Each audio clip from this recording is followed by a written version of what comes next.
Secresy, or The Ruin on the Rock, by Eliza Fenwick, Volume 3, Letter 7, continued.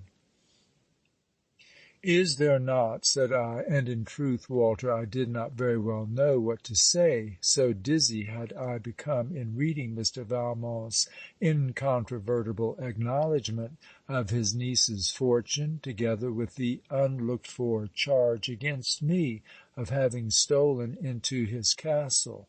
Is there not, said I, something like a challenge implied here, my lord? No, indeed, replied my father with sufficient eagerness. Don't you see he desires we may not meet again? But I am rather in doubt, Filmar, whether we ought or ought not to send Mr. Valmont a challenge. So am I, my lord, but if you will allow me an hour to consider the case, I will settle it if possible. Do, said the Earl. But what can he mean about you and the castle? No one, sir, but himself can decide that matter, I believe. The problem I had now to solve consisted, Walter, of 3 parts. First, how Miss Valmont could have arrived at the knowledge of her fortune.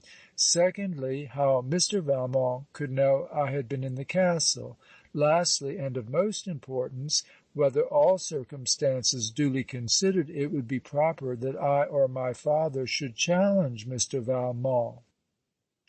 My researches on the first part of my problem showed me that it is highly probable I shall never know how Miss Valmont came by her information till she herself shall be in my power to tell me.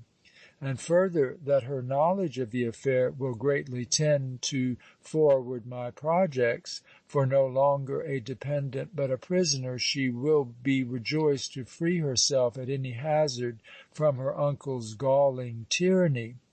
Do you not perceive, Walter, how much my prospects are amended by this disaster?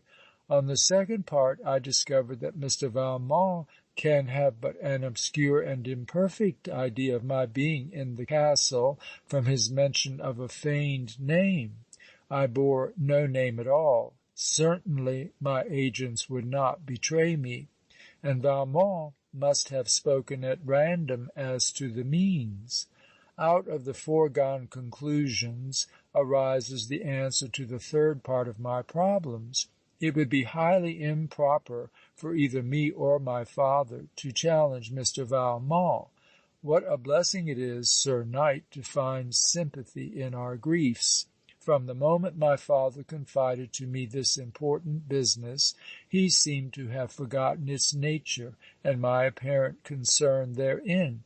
He was lighter than gossamer, and valiant too, talked big and bluff about honour and satisfaction, and could but just be prevailed on by my entreaties only to write the following pacific answer, in which, were he not a gentleman, the Earl of Elsings, and my honoured father, you or I might be bold enough to say, he tells a falsehood, an absolute falsehood.